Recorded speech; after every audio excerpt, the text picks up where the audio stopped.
Hello दोस्तों, welcome to CTET वाला। और हम लोग जैसा कि रीट का जो सीडीपी वाला सिलेबस है वो कंप्लीट कर रहे हैं। इसके पहले वाले वीडियोस में काफ़ी कुछ कंप्लीट हो गया है और आज का टॉपिक होगा हमारा factors affecting development especially in the context of family and school and their relationship with learning. ठीक है, काफ़ी इंपॉर्टेंट है, इससे सवाल आते भी हैं।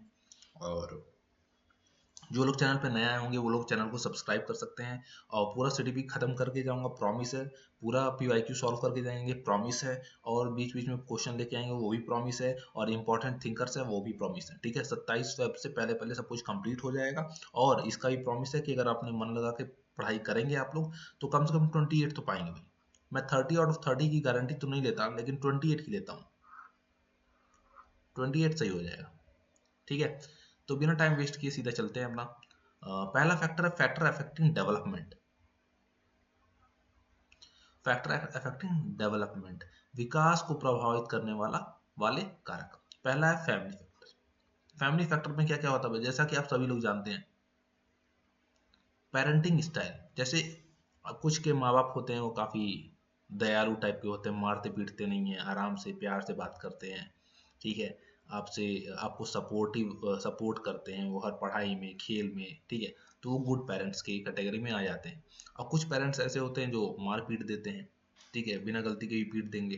तो पेरेंटिंग स्टाइल होता है authoritarian, permissive, neglectful styles significantly influence a child's behavior and emotional development. सत्तावादी, लोकतांत्रिक, उदार या उपेक्षित पालन पोषण शैलियों बच्चों के व्यवहार और भावनात्मक विकास को प्रभावित करती है ना। एग्जाम्पल है authoritative parenting style foster independence and better decision making skills.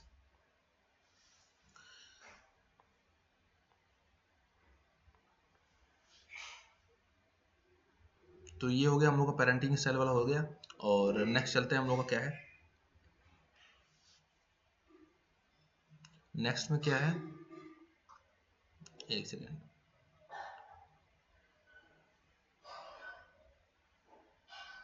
ये क्या है, सत्तावादी पालन पोषण शैली स्वतंत्रता और बेहतर निर्णय लेने के कौशल को बढ़ावा देती है।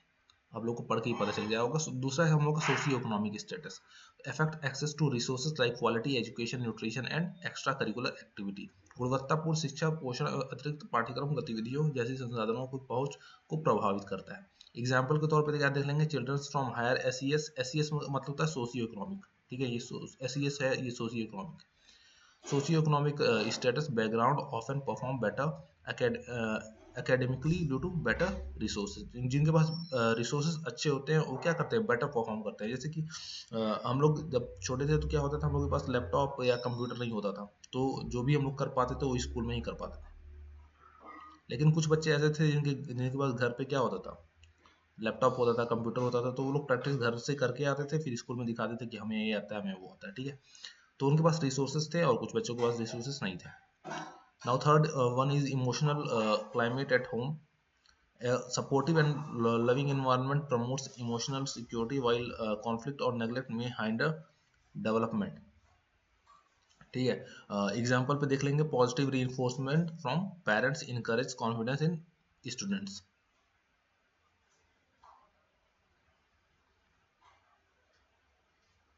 Confidence in learning and students also. ठीक है, now the fourth one is education level of parents. Literate parents are more likely to encourage learning and provide a stimulating environment. Example भी देख लेंगे, educated parents may help with homework or provide books for learning.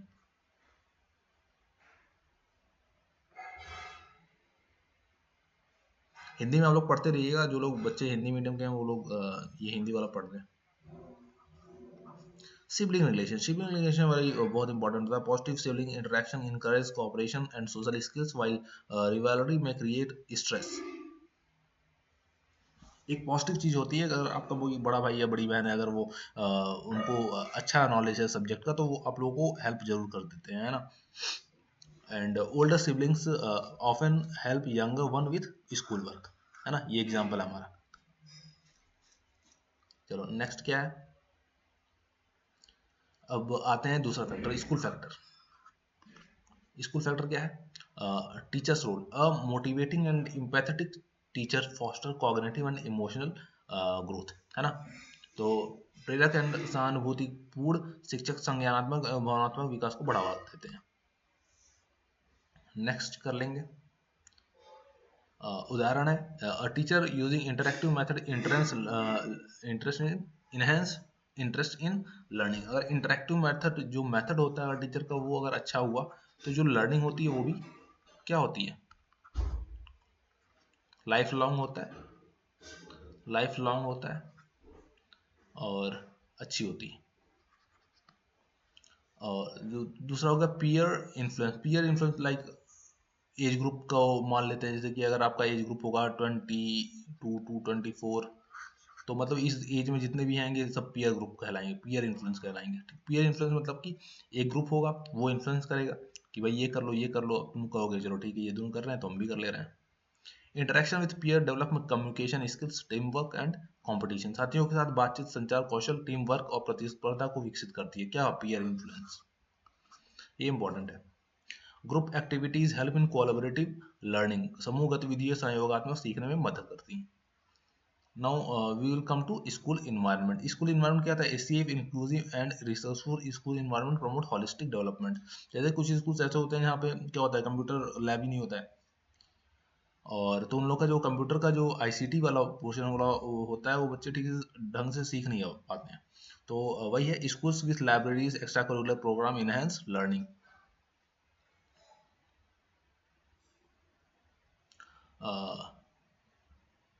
Next one is curriculum and pedagogy. A curriculum that caters to diverse learning needs support better understanding and skill development. विविध सीखने की आवश्यकताओं को पूरा करने वाला पाठ्यक्रम, ठीक है, ये क्या है, करिकुलम पे फोकस है, समझ और कौशल विकास का समर्थन करता है। Activity based learning improve problem solving skills. अगर एक्टिविटी बेस्ड लर्निंग हो रहा है तो आपको वो क्या होता है, कॉग्निटिव डेवलपमेंट में हेल्प करता है और प्रॉब्लम सॉल्विंग स्किल्स भी आपको सिखा देता है। Now the fifth one is discipline policies. Excessive strictness may suppress creativity while leniency might lead to lack of focus. अत्यधिक सख्ती रचनात्मक को दबा सकती है जबकि ढीलापन फोकस की कमी को कारण हो सकता है। बैलेंस, इसको एग्जांपल देख लेंगे। बैलेंस डिसिप्लिन टीचर्स रिस्पॉन्सिबिलिटी, क्या टीच करता है, रिस्पॉन्सिबिलिटी को।